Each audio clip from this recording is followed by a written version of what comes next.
சமீபத்தில் பாரதிய ஜனதா கட்சி இந்த 2G டேப்னு கொஞ்சம் ரிலீஸ் பண்றதெல்லாம் நீங்க கேட்டிருக்கலாம். சமூக வலைதளத்தில் அந்த 2G ஊழல் நடந்த பொழுது தொலைபேசியில ராஜா அவர்கள், TR பால் அவர்கள், தமிழ்நாட்டில் இருக்கக்கூடிய நம்முடைய சீஃப் செக்ரட்டரி, நம்முடைய காவல்துறையினுடைய இன்டெலிஜென்ஸ் டிபார்ட்மெண்ட் ஹெட், இவங்கெல்லாம் போன்ல பேசி டேப் ஆகி வெளியே வந்த ஆடியோவை முதலாக உங்களுக்கு ரிலீஸ் பண்ண.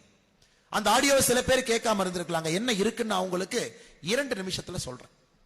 2G கேஸ் ஆயிருச்சு, சிபிஐ வந்தாச்சு, எஃப்ஐஆர் போட்டாச்சு. TR பால் அவர்கள் போன் பண்ணி சொல்றாரு, சிபிஐ எப்ப ரைடுக்கு அனுப்பிச்சா சரியா இருக்கும், டேட்டை குறிச்சு சொல்லுங்க அப்படி. அப்ப முதலமைச்சராக இருந்த கலைஞர் கருணாநிதி அவருடைய தனி செயலாளராக இருந்தவர், ஐயா சொல்றாங்க நாளைக்கு சிபிஐ அனுப்பிச்சீங்கன்னா கொஞ்சம் நல்லா இருக்கும் அப்படி. ஏன் நாளைக்கு அனுப்பணும்னு கேட்கிறாங்க.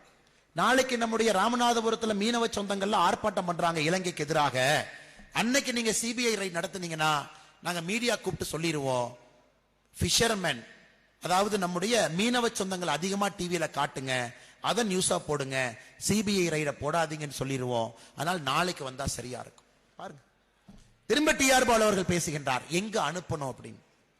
இந்த வீட்டுக்கு அனுப்புங்க, நாங்க டாக்குமெண்ட்ல வச்சிடறோம், வந்து ரைடு பண்ணிட்டு போலான்னு.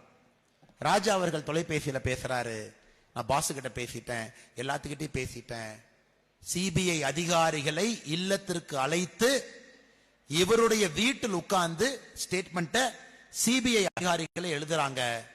ராஜா அவர்கள் என்ன சொல்ல வேண்டும் என்று கையெழுத்து மட்டும் இவர் போடுறார். அத TR பால் அவர்கள் சொல்றாங்க, பேசுறவங்க எல்லாம் பேசிட்டேன், ராஜா அவர்கள் கையெழுத்து மட்டும் போட்டா போதும், இதெல்லாம் பார்த்துக்கலாம். எதற்காக இதை திரும்ப திரும்ப ஞாபகப்படுத்துறேன், இருக்கக்கூடிய இளைஞர்களுக்கு அது தெரியாது. நிறைய இளைஞர்கள் இன்னைக்கு மோடி ஐயாவை பார்த்து வளர்ந்தவர்கள். 10 ஆண்டு காலமாக, அதாவது 2014 7 வயசு இருந்த ஒருத்தர் இன்னைக்கு ஓட்டு போட போறார். 2014 7 வயது நம்ம குழந்தை, 4ஆம் கிளாஸ் படிக்கிற ஒரு குழந்தை 2014 இந்த முறை வாக்காளர். அவருக்கு சொல்ல வேண்டியது நம்ம கடமை இல்லைங்களா?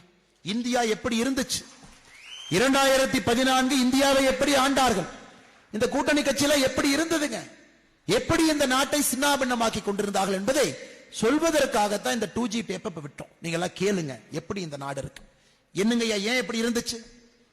தனி பெரும்பான்மை இல்லாம ஒரு ஆட்சி, கூட்டணியில் இருக்கிறவங்க எல்லாமே சுயநலத்திற்காக, தன்னுடைய மகன் நன்றாக இருக்க வேண்டும், மகள் நன்றாக இருக்க வேண்டும், கொள்ளையடித்த பணத்தை காப்பாற்ற வேண்டும் என்பதற்காக UPA என்கின்ற கூட்டணி இந்தியாவை குறைந்தபட்சம் 20 ஆண்டுகள் பின்னோக்கி எடுத்து சென்றிருந்தார்கள். குறைந்தபட்சம் 20 ஆண்டுகள்.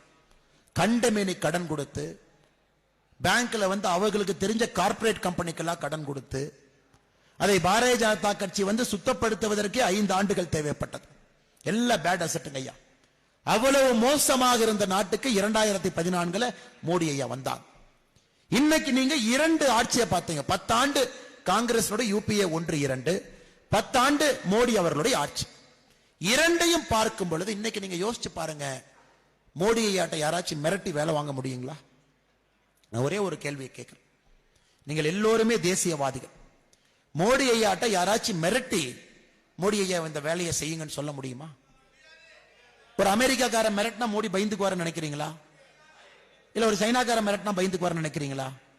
இல்ல ஒரு கூட்டணி கட்சி தான் மிரட்டினா பயந்துக்குவாருன்னு நினைக்கிறீங்களா? மோடி அவர்களை மிரட்ட வேண்டும் என்றால் அதற்கு ஆண்டவன் மேலே இருந்து கீழே இறங்கி வர வேண்டும். வேறு யாருக்கும் இந்த உலகத்துல அந்த துணிவு கிடையாது. ஆண்டவனே வந்து மிரட்டினால் கூட கேட்பாரான்னு தெரியலீங்க. மோடி அவர்களை பொறுத்தவரை இந்த நாடு பெரிது, இந்த நாடு நன்றாக இருக்க வேண்டும் என்று நினைக்கக்கூடிய மனிதர் அன்னைக்கு ஆட்சியில் இருக்கிறாங்க.